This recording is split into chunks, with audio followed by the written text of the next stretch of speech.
여당인 국민의힘이 김포를 서울에 편입하는 방안에 속도를 내고 있습니다. 이르면 내일 당내 전담기구를 발족하고 특별법을 의원 발의로 추진하겠다는 건데요. 하지만 이런 속도전에도 불구하고 아직 제대로 된 분석이나 시민들의 의견을 듣는 과정은 없었습니다. 조희영 기자가 취재했습니다. 국민의힘이 이르면 내일 김포 서울 편입을 위한 당내 전담기구를 발족하기로 했습니다. 경기도의회와 서울시의회 등 지방의회를 거쳐야 하는 절차를 줄이기 위해 정부 입법이 아닌 의원 입법으로 일반법이 아닌 특별법으로 발의하는 안이 논의되는 것으로 알려졌습니다. 속도를 내고 있지만 편입 추진을 위한 분석 등 사전 작업이 충분했는지는 논란입니다. 국민의힘은 서울까지 이어지는 유일한 지하철 노선인 김포 골드라인 이용객의 대부분이 서울 통근자라는 점을 들어 전국적으로 가장 심각한 김포의 교통난을 해결할 수 있다고 주장합니다. 인구의 85% 정도가 서울로 출퇴근을 한다니까 그런 특수성을 담아서 이야기를 하니까 저희가 수긍을 하는 거고요. 하지만 85% 서울 출퇴근 주장의 근거 자료는 단 하루 출근 시간대 김포 골드라인 이용자를 측정한 수치였습니다. 이마저 정확히는 85%가 아니라 81.5%였다고 정정했습니다. 현장 여론조사에서 김포 시민 대다수의 지지를 받았다는 점도 내세웠습니다. 대체적으로 시민들 의견이 아마 최선이 서울시 편입이다 이렇게 보시는 것 같아요. 84%라니까. 하지만 이 조사는 지난 9월 당원 교육을 받기 위해 모인 국민의힘 당원 1,750명을 상대로 했던 것이었습니다. 국민의힘이나 김포시 모두 전체 김포 시민의 의견을 물은 적은 아직 없습니다. 국민의힘은 주민의 요청이 가장 중요하다면서 이번 달 안에 주민간담회를 추진할 것이라고 밝혔습니다. 제대로 된 분석과 의견 수렴도 하기 전에 정책 추진을 사실상 확정해 발표한 셈입니다. 당 관계자는 총선뿐 아니라 지방선거 때까지도 여당에 유리한 이슈라며 여당을 뽑아야 다른 지역 주민들도 서울에 편입될 수 있다는 여론이 형성될 것이라고 내다봤습니다. 당내에선 지자체장이 여당 소속인 구리와 하남, 고양까지도 서울 편입 논의가 확산될 수 있다는 희망 섞인 관측이 나오고 있습니다. MBC 뉴스 조희원입니다. 메가시티 서울. 과연 맞는 방향인가? 주변을 흡수해 서울의 덩치가 커지면 행정의 효율성이 커진다는 긍정론이 있는 반면 안 그래도 심각한 서울 수도권 편중 현상을 가중시켜 지방 소멸을 앞당길 뿐이라는 우려의 목소리도 나옵니다. 박철영 기자가 학자들 의견을 들어봤습니다.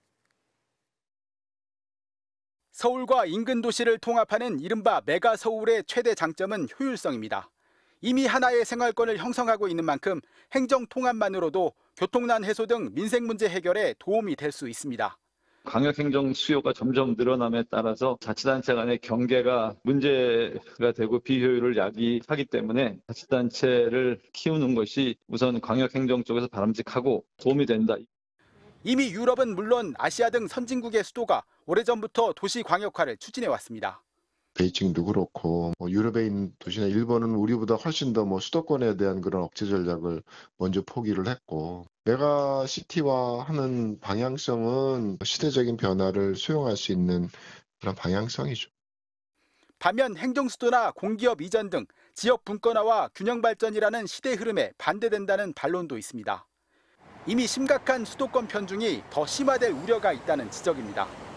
지방이 소멸하고 인구가 감소하는데 지역 균형 발전에 신경을 써야지 서울만 키워도 돼요. 그럼 점점 서울로 몰리잖아요, 인구가. 또 이번 논의가 정치적인 의도에서 시작됐다는 점을 지적하며 실현 가능성이 낮다는 비판도 적지 않습니다. 비현실적이죠. 전문가적 또는 학술적으로 볼 때도 이건 굉장히 어떻게 보면은 그냥 해프닝으로 끝나지 않을까 하는, 잘못하면은 자치단체 간의 갈등만 유발해서 실현성도 없고. 다만 메가서울에 대한 찬반을 떠나 오래된 기존 행정구역 개편 논의는 필요하다는 목소리도 있습니다.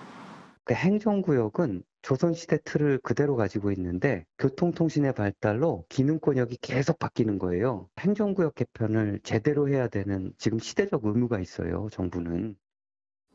전문가들 사이에서도 메가서울에 대한 의견은 분분하지만 양쪽 모두 충분한 논의가 선행되어야 한다는 데 대해서는 한 목소리를 냈습니다. MBC 뉴스 박철현입니다. 정치권에서는 여당이 총선을 앞두고 승부수를 던진 것이라는 평가가 지배적입니다. 민주당은 급조된 포퓰리즘이라고 비판하면서도 표심에 미칠 영향에 촉각을 세우고 있습니다. 이어서 박윤수 기자의 보도입니다.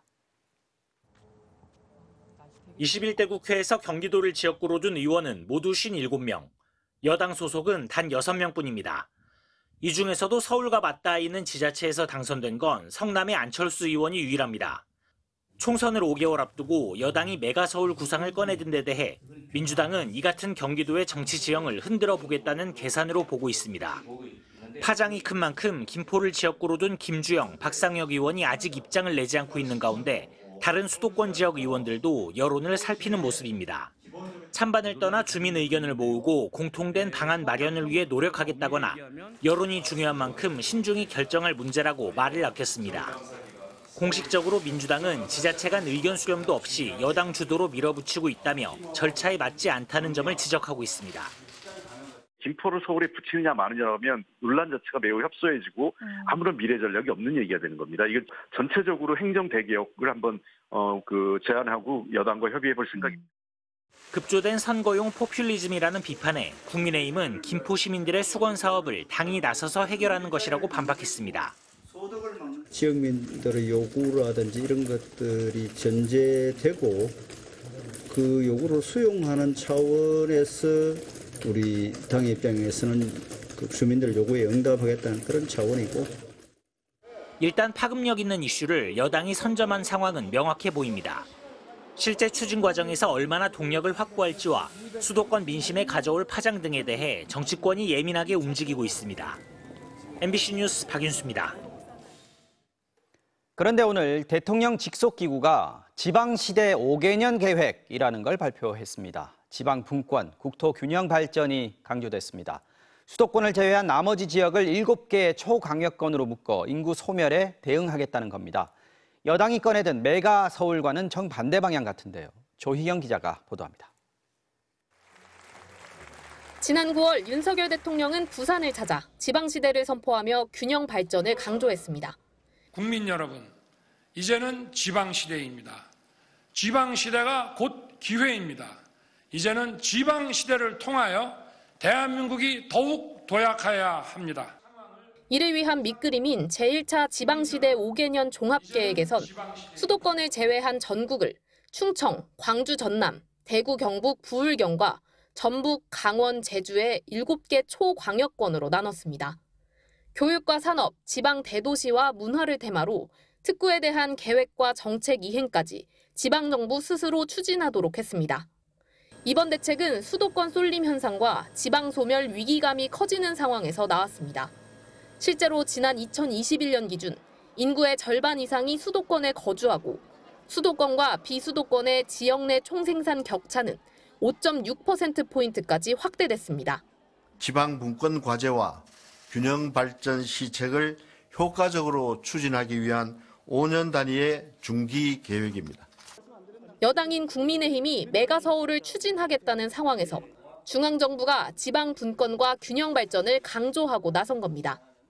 당장 여당과 정부의 정책 엇박자에 대해 공개적인 비판이 제기됐습니다.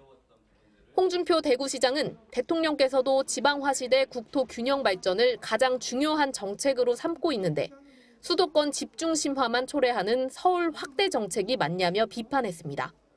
김동연 경기도지사는 여당이 국토 갈라치기를 하고 있다며 정책은 없어지고 정치 계산만 남았다고 말했습니다.